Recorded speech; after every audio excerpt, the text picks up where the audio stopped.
Jaya TV காலை மலர் நேயர்களுக்கு வணக்கம். நாம் பதஞ்சலியின் யோக சூத்திரத்திலே நியமங்கள் என்றால் என்னங்கிறத பார்த்துட்ருக்கோம். சௌச்சம் தூய்மை, சந்தோஷம் திருப்தி, தவம் ஒழுக்க முறைகளை பின்பற்றுவது.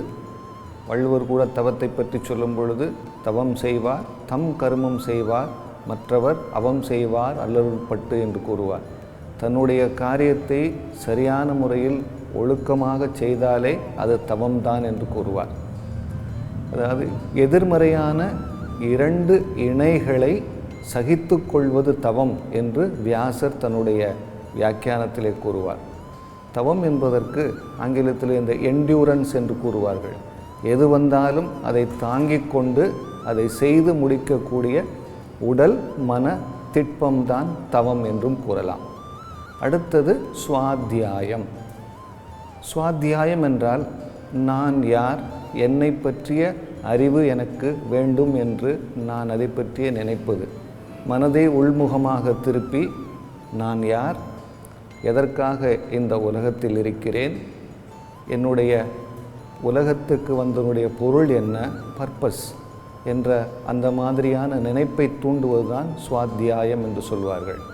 வியாசர் சொல்லும் பொழுது மோட்சத்திற்கான வழிகளை கூறக்கூடிய நூட்களை படிப்பது, பிரணவம் போன்ற மந்திரங்களை ஜெபிப்பது, இதுவுமே சுவாத்தியாயம் என்று சொல்லுவார்.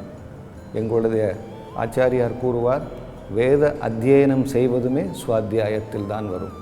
அல்லது காலையில் எழுந்தவுடன் ஏதாவது ஒரு உயரிய நூலை எடுத்து ஒரு பக்கம் அதை பற்றி படித்தாலே நமக்கு அந்த சுவாத்தியாயம் ஏற்படும். நம்மை பற்றிய ஒரு அறிவு, நான் ஏன் இங்கு வந்தேன், இதனுடைய காரணங்கள் என்ன என்று எண்ணக்கூடிய அளவுக்கு அந்த எண்ணங்கள் மேலோங்கும்.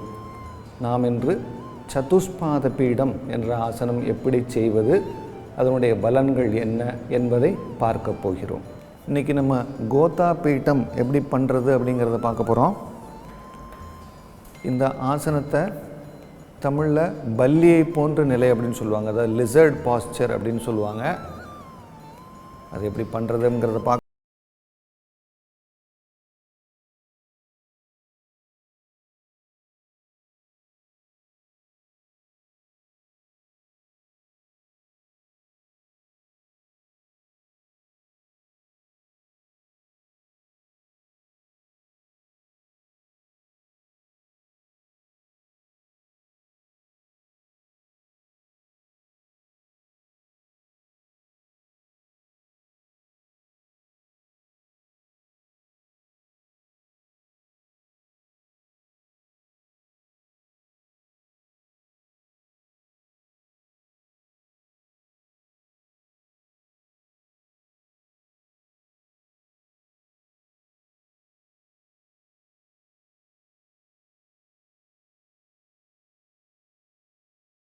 உள்ளங்கை தரையில் இருக்கிற மாதிரி.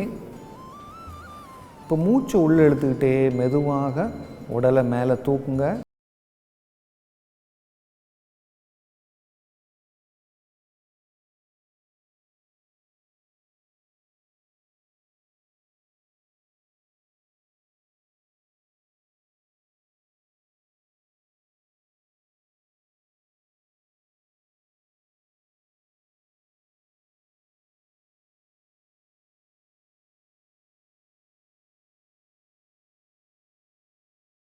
இதே பொசிஷனில் இன்னொரு முறையில் பார்க்கலாம். இந்த கால் மடங்கு நிலையிலேயே மூச்சு உள்ளே எடுத்துக்கிட்டே மெதுவாக உடலை மேல் பக்கமாக தூக்குங்க.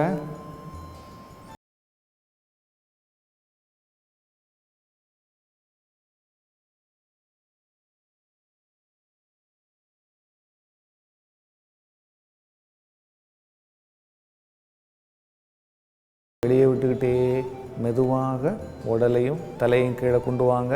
நெத்தி தரையை தொடட்டும். இப்போ வலது காலை பின்பக்கமாக நீட்டிக்குங்க. அதே மாதிரி இடது காலை மடக்குங்க.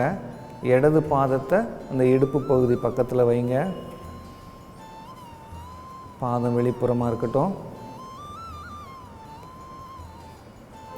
நெத்தி தரையில் தொட்ட நிலை, எல்போ பெண்ட் பண்ணி இருக்குது. உள்ளங்கை தரையில். இப்போ மூச்சு உள்ளே எடுத்துக்கிட்டே மெதுவாக உடலையும் தலையையும் மேலே தூக்குங்க. கோதா பீட்டம்.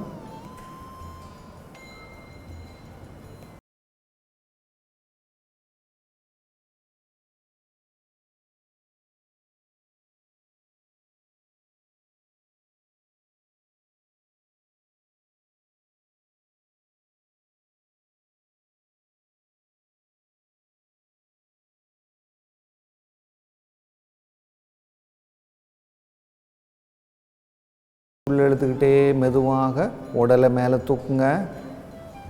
தலையை மேலே கொண்டு வாங்க. கண்கள் மூடிய நிலையில் நேராக தலையை வச்சுக்கோங்க. பார்த்தோன்னா முதுகு பகுதி நல்லா ஆர்ச்சாயிருக்கும். மார்பு பகுதி நல்ல முறையில் விரிவடைஞ்சிருக்கு. கீழே ஹிப் ரீஜன், அதாவது இடுப்பு பகுதியுமே நல்ல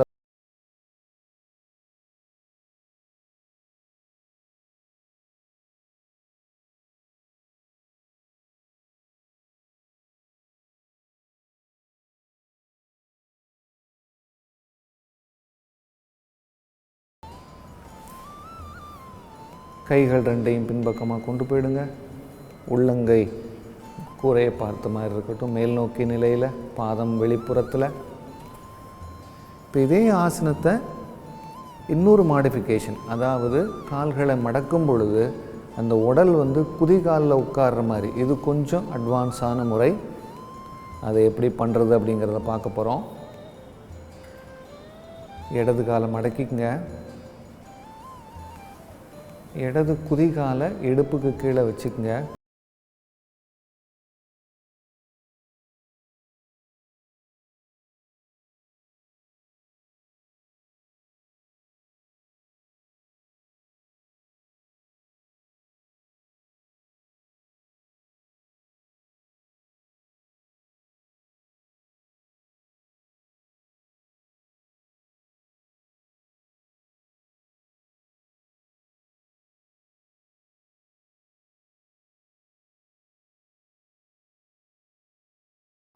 முன்னாடி பாதம் வெளியே நோக்கி இருந்தது, இப்போ குதிகால் மேலேயே உட்கார்ந்துருக்கிறது. இது கொஞ்சம் அட்வான்ஸான நிலை. நல்ல முறையில் கோதா பீட்டம் வந்தவங்க இதை ட்ரை பண்ணலாம். இப்போ மூச்சை வெளியே விட்டுக்கிட்டே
இப்போ மூச்சு உள்ளே எடுத்துக்கிட்டே உடலையும் தலையும் மேலே தூக்குங்க.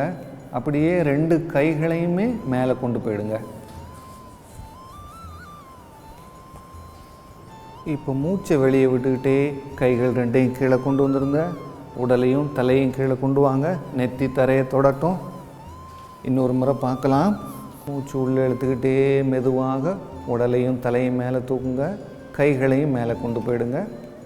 உள்ளங்கை சேர்ந்த நிலையில் நல்ல பேக்கில் ஒரு ஆர்ச் இருக்குது. மூச்சை வெளியே விட்டுக்கிட்டே மெதுவாக கைகளை கீழே கொண்டு வாங்க. உடலையும் நெத்தியும் கீழே கொண்டு வந்துடுங்க. நெத்தி தரையை தொடட்டும். வலது காலை நீட்டிக்குங்க.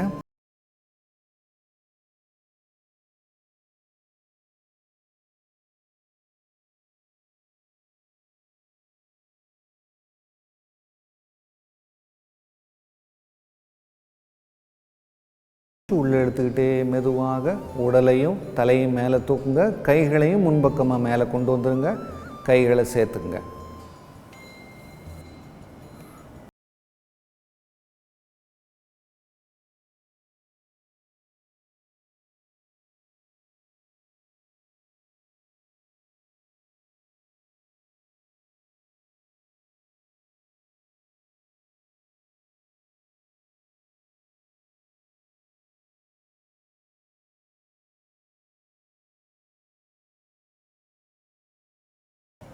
கால்கள் ரெண்டையும் கொஞ்சம் அகட்டி வச்சுக்கலாம்.